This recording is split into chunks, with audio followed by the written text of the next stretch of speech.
Good evening সবাইকে। আজকে সকাল সকাল ব্লগটা শুরু করিনি, আজ একটু সন্ধে করে মানে বিকাল দিক থেকে ব্লগটা শুরু করেছি।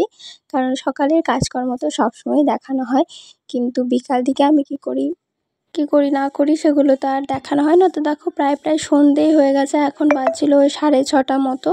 তো বাইরে যে জামা কাপড়গুলো তোলা মানে বাকি ছিল, যেগুলো একটুখানি শুকোনো বাকি ছিল, সেগুলো আমি এতক্ষণে তুলে নিয়ে এলাম।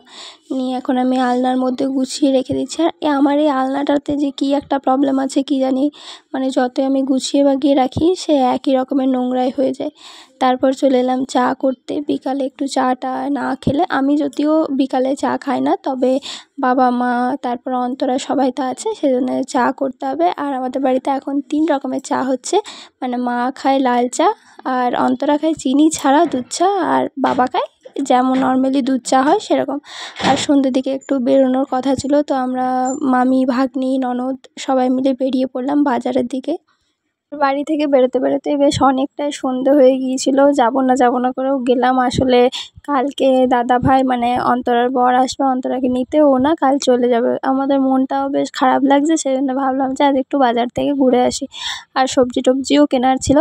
আর রাস্তাতে যেতে যেতে তোমাদের একটা জিনিস দেখায়, জানি না কতটা তোমরা অন্ধকারের মধ্যে দেখতে পাবে, তবে আশা করি তোমরা বুঝতে পারছো যে এই জিনিসগুলো কী।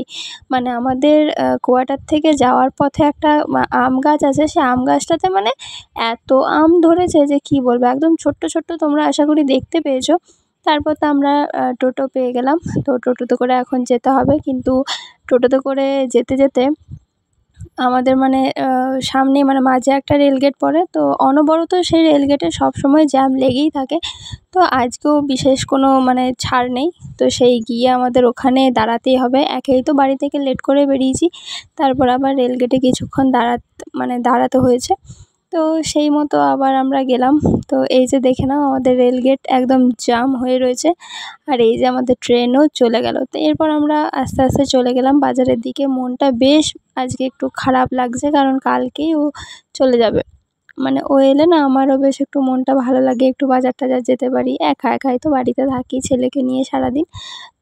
আর মা আর বাবা থাকে, তো মায়ের তো সেরকমভাবে শরীরটাও ঠিক নেই, তোমাদের তো আমি আগেই বলেছি। আর বাজারে দেখো, মানে এখন এই গ্রীষ্মকালে বাজারে ভিড় বলতে তোমরা সবসময় পাবে, মানে সবসময় মনে হচ্ছে যেন বাজারে একটা দুর্গাপুজো ভাব সবসময় লেগেই আছে।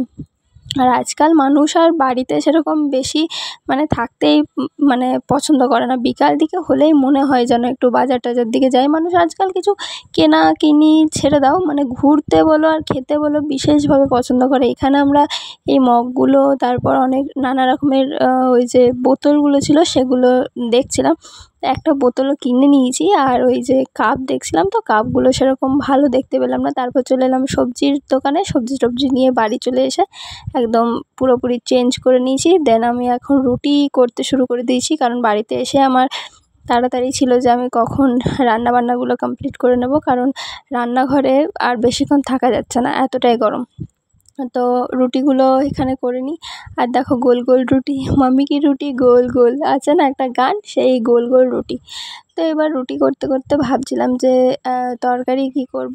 তো আমাকে অন্তরা সমস্ত কিছু সবজি দিয়ে একটা মিক্স সবজি করতে বললো, ওই সমস্ত কিছু কাটাকুটি করে রেখে দিয়েছে, বলে যে এটা দিয়ে মিক্স করে দে। আর ও তো ধরো ওই সবজি টবজি দিয়ে কিছু খেতে পারছে না, ওর জন্য তাহলে আমাকে একটা ডালনা করে দিতে হবে।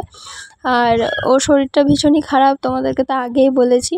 তো আশা করি এবারও আস্তে আস্তে ঠিক হয়ে যাবে। ও থাকলে আমার একটা মানে আলাদা রকমের আনন্দই লাগে বাড়িতে। আর এই দেখো তোমাদের সাথে আজকে এটা শেয়ার করছি, আমি এটা চিয়া সিডস যেগুলো আছে সেগুলো নিয়ে এসেছি।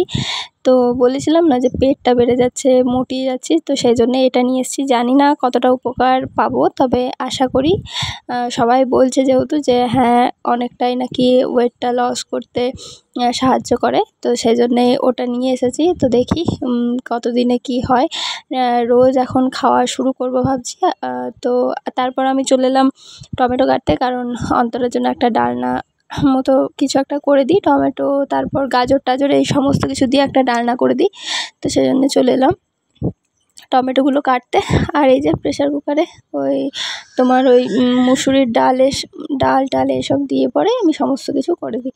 আর আমার এখানে যদি কোনো বাচ্চার আওয়াজ পাও তাহলে জানবে সেটা কিন্তু আমার ছেলের আওয়াজ, কারণ আমি যখন ভিডিওটা এডিট করতে বসি বা যখন ভয়েস ওভার দিই তখন কিন্তু ও আমার সাথেই থাকে।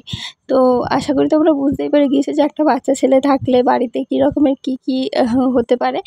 তো সেটা আর আমাকে বলে বোঝাতে হবে না। তো ভিডিওগুলো কেমন লাগছে অবশ্যই কিন্তু নিচে কমেন্ট করে জানিও। আর প্লিজ তোমরা অবশ্যই কমেন্ট করো, কারণ তোমাদের একটা ছোট কমেন্টও আমাকে উৎসাহিত আরও বেশি এগিয়ে যাওয়ার উৎসাহ দেয়।